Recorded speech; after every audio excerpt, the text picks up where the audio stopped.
Hey, what's up, guys? Where have we got? We're on 935 on the old, not a speed run, climbing the rating ladder series. So we're brushing up dangerously close to 1000, and we have Alex J. Salazar is rated 1024 and opens with the Van Geet opening. Okay, so this is like we could find ourselves in Vienna territory, potentially.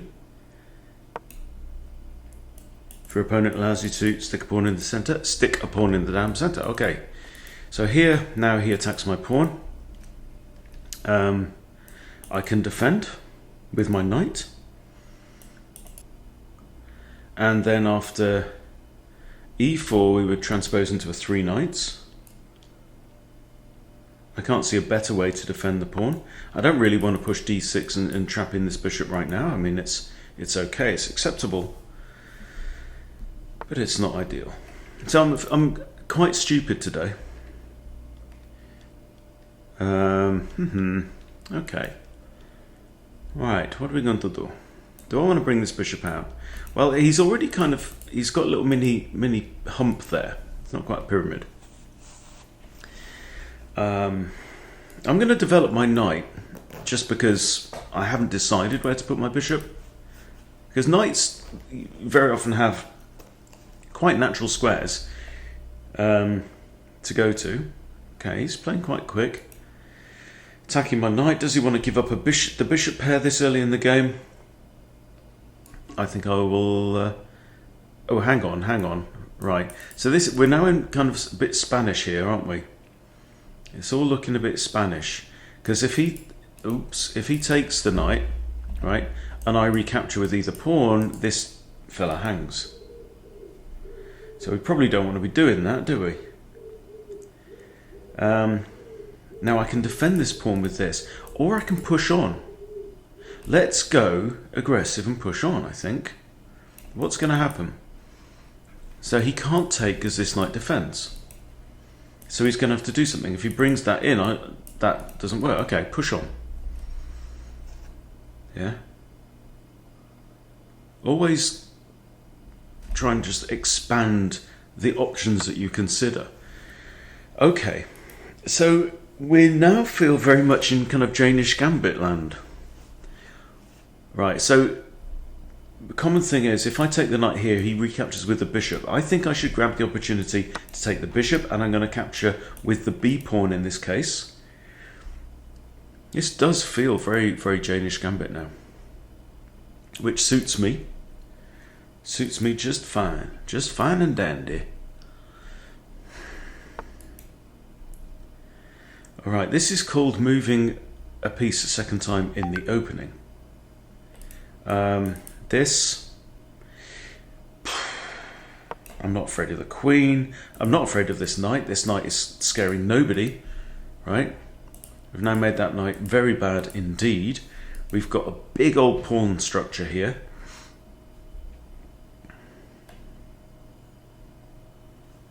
So what's the difference between a 1000 player and an undercover 1600?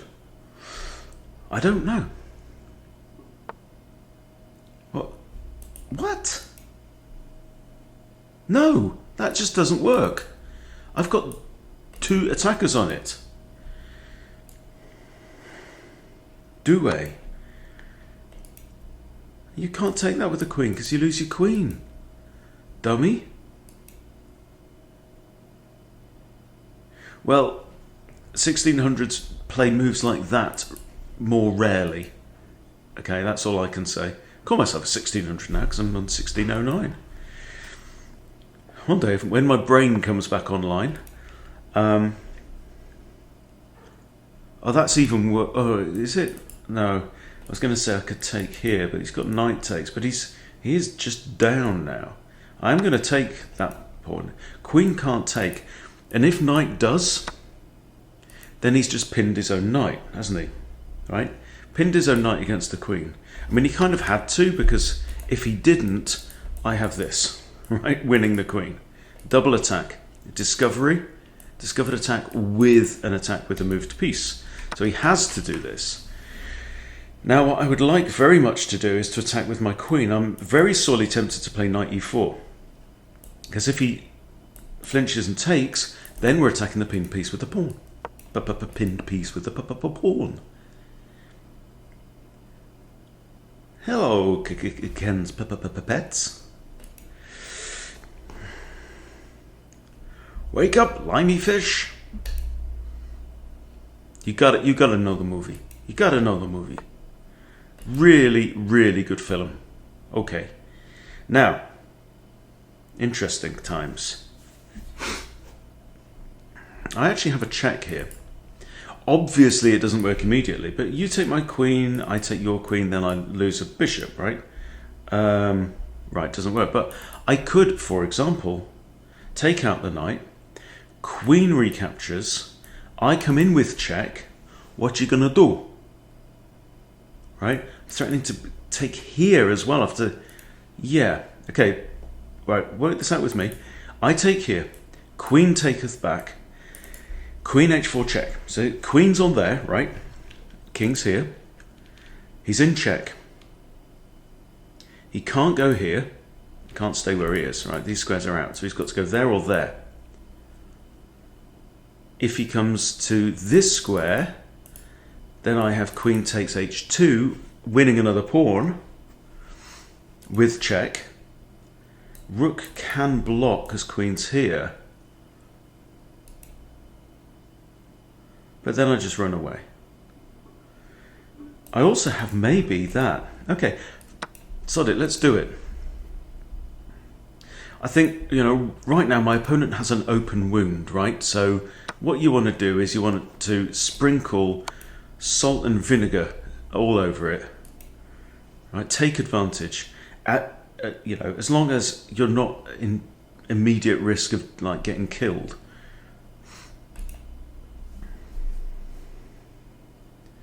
So the queen can't block. That's the first thing, because the knight guards both of those squares. The rook can't block, because, again, loses the exchange. Okay, king goes in the corner. Forgotten about that one. I don't know if it works, though, because I've got check here. It has to go to one of these. Or I can take there with check. Or I can just take the pawn and threaten that. Oh dear, so many choices to think about. Here.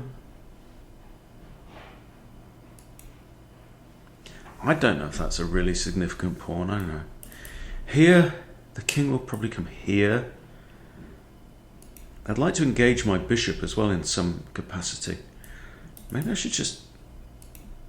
Or just take the knight and mess his pawns up a little bit. I don't know what's best. What's best? That is check. He goes there. Says no more checks. I could come there and harass the rook a little bit, or I just come here. Then rook h1. Then check here. I don't know. No, I think I'm just. Do you know what? I can't think it through. I'm just going to cash in. I'm going to abuse his pawns a little bit here. I'm going to try and develop this bishop, probably to there because it's a defended square. Feels kind of secure. Now there is a lot of firepower aimed down at this king side, but maybe actually a fianchetto would. I don't know. I mean, I can grab this now. Queen takes isn't a problem. Rook takes isn't a problem.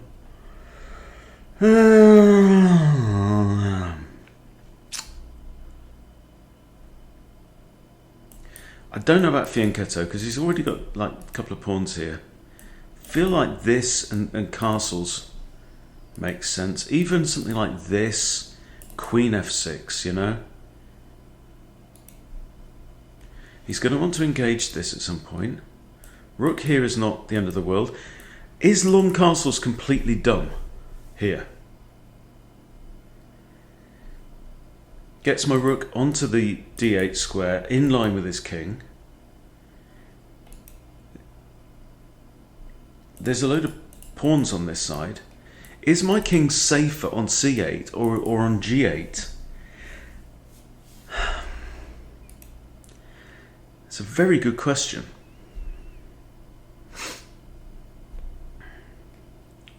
Because my pawns are at risk anyway here. Right, I'm going to go with my first thought. Now, if I move that, it literally just hangs a pawn. Okay.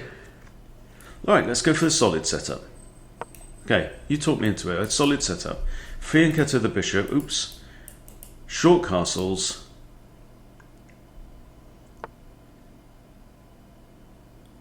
Okay. He's trying to save his pawn. I've also got bishop here, which kind of pins this pawn. But no, let's go solid. I mean, I'd like to know my king is safe. It's no bad thing to have a safe king. Especially when your opponent's king is... Now, also notice, opponent's king has moved. Right? Hasn't he? He's definitely moved, because that's it, yeah, because he started out... Oh yeah, king d1. Okay, now he's trying to open up the centre. Big mistake. Huge. Now, I mean, the thing is, if I take here, we've got queen there, forking king and rook. So that's not very clever. But that is... So now, opening up the centre, even if it means getting rid of all these... Even if I give up 3 pawns for that 1 pawn, doesn't matter, because look at the open lines. Yeah? This bishop will play a role before the end.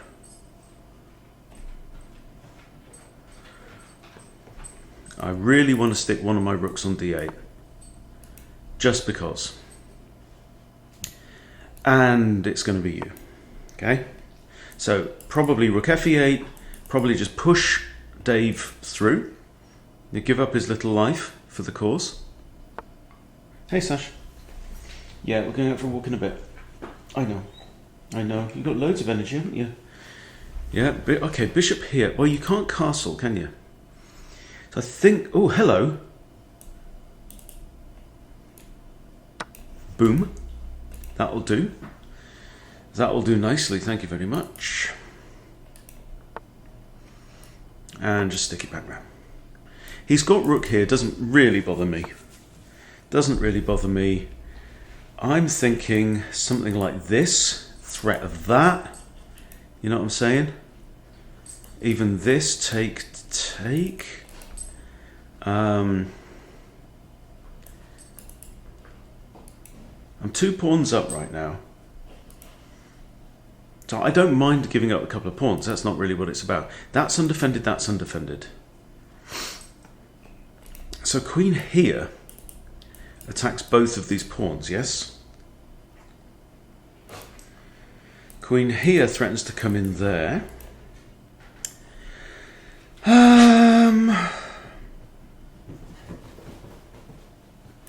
Bishop here defends that pawn. I can't defend both, but I'm not really... That's not my job right now. Here I threaten to trade queens. I'm always going to have the safer king.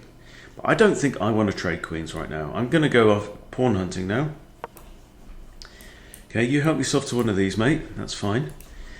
Now, which pawn do I want to take? Is it this one? Might depend which one he takes. If he takes the A pawn, well, then I can't take that one. I'll take this and hit the rook. Then he'll take that one, then I'll probably take that one. And this rook, although it's on a semi-open file...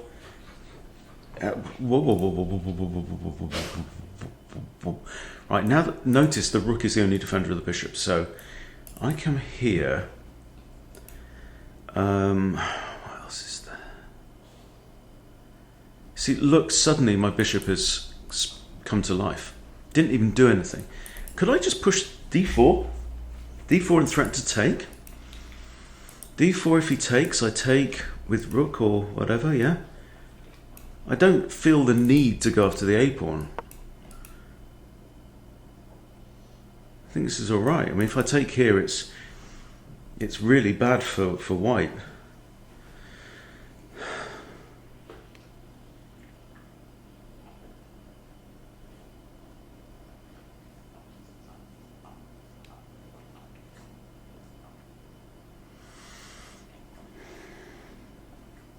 I'm feeling very confident at this point. I've only lost one pawn. This queen side is in a bit of a mess, but that doesn't matter. You know, what's critical in the game? Well, what's critical is that guy. Hello, sun's come out. Right, we're definitely going for a walk. Right, this is a double check. Therefore, king has to move. And I'm just going to do it without a second thought, I think.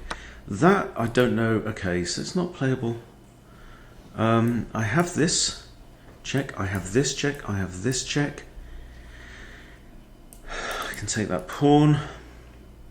Okay, queen covers all of these squares. So the king, right now, only has the square he's on and that one behind him, which makes me think that looks very good indeed, because then he'll be forced onto here. It's currently guarded by the queen. He has to come here or here, right? Then I can get the rook, because this is also a skewer. He can't go there, he can't go there. Oh, he's resigned. Oh well. Good game, good game, good game. Okay, going to do what we normally do and grab the PGN and go over to an analysis board. I'm going to remove the things because this annoys me, gets on my tit ends. The fact that it, right, we talked about this in yesterday's group session as well on Chess Bootcamp Live. Sign up now using the code TRIAL to get your first month for only $9. Normally $49.99. No, normally $49 for 8 hours of live training. Okay, so here we go, hit review. Now, yeah, why chess.com uses your rapid rating as, or your rating as a baseline for your performance just feels wrong, right? Is there any reason why an 800 rated player can't play a 2200 game? No, there isn't. But it won't let you do that if you're 800. You can play a perfect game if you're 800 rated. I mean, look, so this is an 85.2 from me, right? So it's putting me at 1900 now. Now, I'm going to open up another analysis board. So objectively, right, not knowing anyone's rating, it's done a guess at ELO at 1450 for my opponent, which is not bad considering he's like less than 1050, and 1900 for me, right? So that is how it thinks we play. Now, I'm going to put it in now with our things. In fact, for me, I'm going to put 1609, okay? Because that is my real rapid rating. Okay, and now I hit review, and these are going to come out different. Now, okay, the accuracy is the same, right? 1250 and 1650. Why? Okay, now it knows he's a 1000. It's taken 200 points off his performance. And that's just not right. It's like the dude played at a certain level. You know, be honest.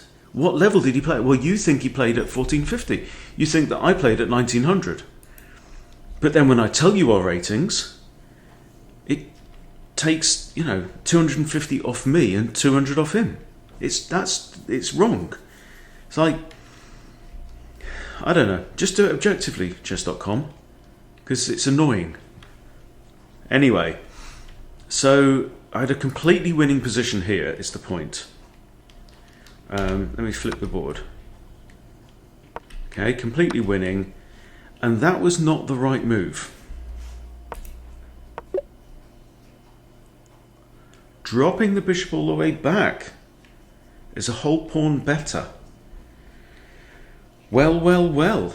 Okay, but in a minute I actually give away. So that isn't right. That isn't right. Again, the best move.